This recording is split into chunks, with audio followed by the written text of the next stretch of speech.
nesse caso aí tem 3 sertões, você bem já aprendeu isso aí.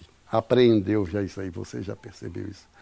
Existe um sertão físico, contemporâneo, que é o sertão nosso que estamos aqui vivendo, na contemporaneidade.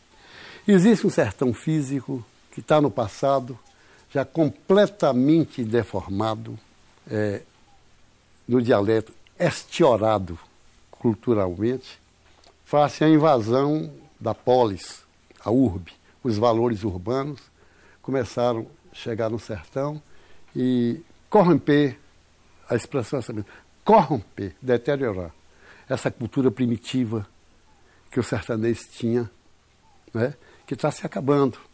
Isso via meios de comunicação, sobretudo as antenas de televisão. Não precisa estar trocando esse minuto, porque todos aqui percebem a influência que a televisão tem exercido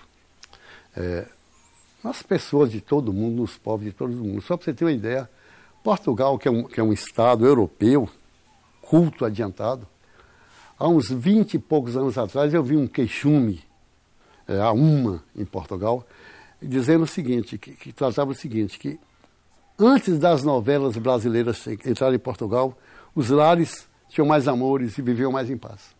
Depois que as novelas entraram lá, foi só separação e bagaço e acabou. Houve um deterioramento na família portuguesa a partir da chegança, por intermédio da televisão, é claro, das novelas brasileiras, que poderia ser também as novelas mexicanas ou argentinas. Esse são os 2 sertões. Professor JV, por que as novelas são apontadas como as grandes malfeitoras da nova geração?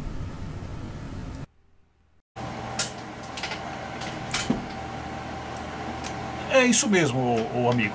É um tema que nós já exploramos várias vezes. E temos a confirmar, neste momento, como, ou seja, à luz do que o Elomar, grande Elomar, disse, de que foi a partir das novelas, a partir do momento em que a televisão ganhou essa tal da eliminou a pseudocensura, ou digamos assim, acabou com aquilo que era censura, e que na verdade era quase uma vigilância em favor da moral e dos bons costumes.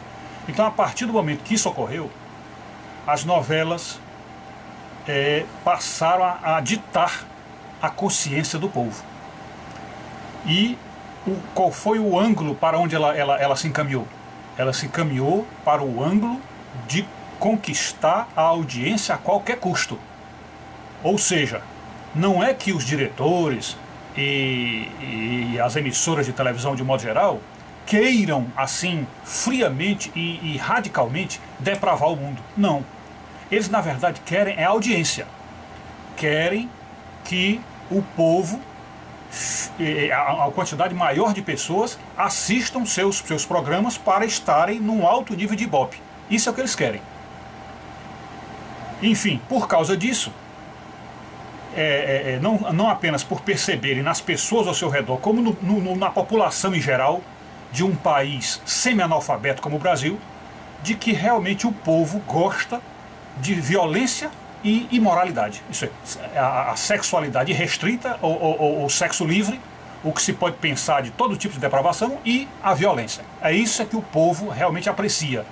E gostando disso, um canal que veiculasse essas coisas iria conseguir a adesão das massas e assim lucrar no ibope, e é de fato esta a intenção, e não só foi no início, como ainda hoje é.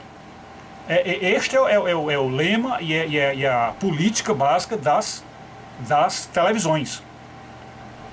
Pois bem, só que o que é que isso fez? Ao se passar para o povo aquilo que o povo gosta, ou seja, é como se fosse assim, você pega uma multidão de depravados e pergunta o que é que os depravados querem. Eles vão dizer: queremos violência e sexo.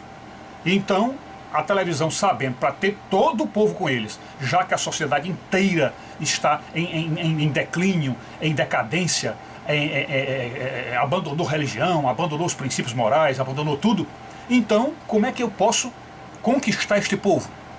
Fazendo uma programação que aborde estas coisas depravadas que o povo gosta. Então é isso que aconteceu. Então, naquela discussão que as pessoas perguntam se foi a televisão quem depravou o povo ou o povo depravou a televisão, não. Na verdade foi assim, o povo foi se depravando ao longo do tempo, devido ao declínio da religião, do ensino da moral cristã, da eliminação daquela tradição, do ensino da catequese e também como é que se diz, do abandono dos pais à religião, não levando mais os filhos à missa, enfim, nessa situação que está aí, o povo foi se depravando, ganhando essa pseudo-liberdade, e com isso passaram a só ter prazer e interesse nessas coisas. A televisão, tendo descoberto isso, vai produzir exatamente aquilo que o povo gosta. Isto é, se o povo fosse um povo bem educado, religioso, de boa moral, certamente a programação da televisão teria mais filmes religiosos, teria talvez até novelas de cunho religioso, mostrando casais felizes, casais que dão certo. Então, realmente é assim, não podemos culpar que a televisão depravou o mundo. Ela simplesmente pegou o mundo depravado e fez a programação dela para isso. Agora, só que com a continuidade, isto é, depois de passados longos e longos anos com isso, agora a televisão já está, ela própria ganhou liberdade devido à falta de censura, ela própria ganhou liberdade de fazer o que quer, então ela agora já está influenciando cabeças, isto é, ela já está sendo formadora de opinião e, portanto, as pessoas que hoje estão vendo e que talvez já nem fossem tão depravadas, ou quem sabe, até, digamos assim, nos lares religiosos, onde os pais ainda estão tentando levar um pouco da Bíblia aos filhos, e evangélicos das igrejas, e mesmo bons católicos. Então, essas pessoas, o que a televisão faz, então? Ela já tem moral, devido à moral, que já tem autoridade, entre aspas, uma autoridade dada pela multidão de pessoas que seguem elas, é como se fosse assim, o ibope da moral, né? O ibope da autoridade. Então, por causa disso, ela faz a programação para fazer a cabeça dessas pessoas que não incorporam as mensagens delas.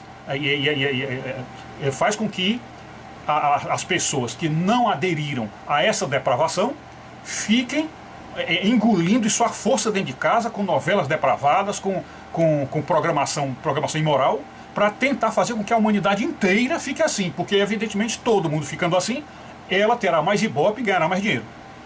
Então, hoje em dia, se você pega uma criança que talvez até tenha sido até educada com a Bíblia, com os princípios de Deus, e você começa a colocar na televisão, a televisão vai fazer essa criança, vai depravar essa criança, e também o adolescente, etc. Não é à toa que hoje em dia se vê que o número de adolescentes grávidas, sexo de meninas que mal saíram da infância, os crimes sexuais abundando cada vez mais, porque os homens veem aquelas mulheres seminuas na televisão, ficam todos excitados. Lembra-se que C.S. Lewis fala que o instinto sexual masculino está excitado e, portanto, qualquer coisa que se coloca para ele ver, isso acentua ainda mais, isso hiperboliza o desejo sexual. Então, diante disso, se pode concluir que realmente foi a partir das novelas, como disse o Elomar, que a família entrou em declínio e hoje em dia a família está praticamente destroçada, desintegrada. Tanto é que nos espantamos quando vemos alguém dizer: olha, já estou há 40 anos casados, eu já estou há mais de 30 anos casados, e principalmente quando há um depoimento de parte a parte dizendo que nem o homem foi infiel à mulher, nem a mulher foi infiel ao homem. Isso é uma coisa tão rara, tão espantosa, que a gente fica assim, ainda existe isso, porque realmente a ideia toda é essa, que na verdade eles querem, se a coisa continuar como vai, o sexo daqui a pouco estará nas televisões, o sexo grupal, o sexo a três, quem sabe, eu não sei, mas imaginando que talvez até um dia isso possa justificar os pedófilos que possam chegar na televisão e dizer assim: não, eu fiz isso porque a televisão estava mostrando. Então, é esse o estado de coisas, e é assim que a humanidade está caminhando, e não sabemos de fato aonde isso vai parar. Aliás, sabemos. Isto significa que é um processo de sodomização ou ressodomização do mundo. Estão transformando o mundo numa Sodoma, fazendo com que o mundo seja de novo sodomizado, porque Jesus deu a profecia que quando ele estivesse para voltar, o mundo estaria como nos tempos de Noé. E o mundo nos tempos de Noé, que Jesus disse assim, muito eufemisticamente, ele disse assim: olha, naquele tempo casavam-se, davam-se em casamento.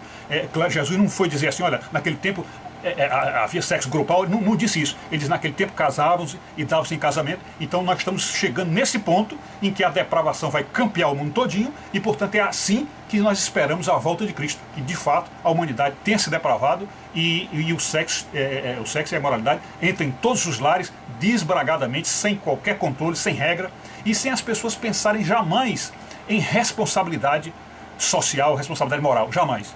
E esse é exatamente o ponto. Por que a televisão conseguiu esse sucesso todo? Porque ela foi dar ao indivíduo, aos indivíduos que já haviam no processo de depravação, foi dar aquilo que eles querem. Isto é, foi dar aquilo que eles queriam ver. Então, quem é que vai, nessa altura do campeonato, querer fazer aquilo que não quer? Ou seja, fazer aquilo que não gosta. Então, se gostam de depravação, a televisão vai dar o que eles gostam, e isso aí vai estimular cada vez eles fazerem só aquilo que querem. Isso significa dizer a ausência total de regra, a ausência total de controle, e é a chamada um mundo da irresponsabilidade moral. É dessa forma que se vive, e é por isso que o mundo está caminhando aí a passos largos para a desgraça, como o Elomar disse lá no final do CD dele, que é um CD muito bom, e eu peço que vocês até, se puderem conseguir, um CD chamado Tramas do Sagrado, que é maravilhoso, como realmente todas as obras do Elomar são assim. Muito obrigado.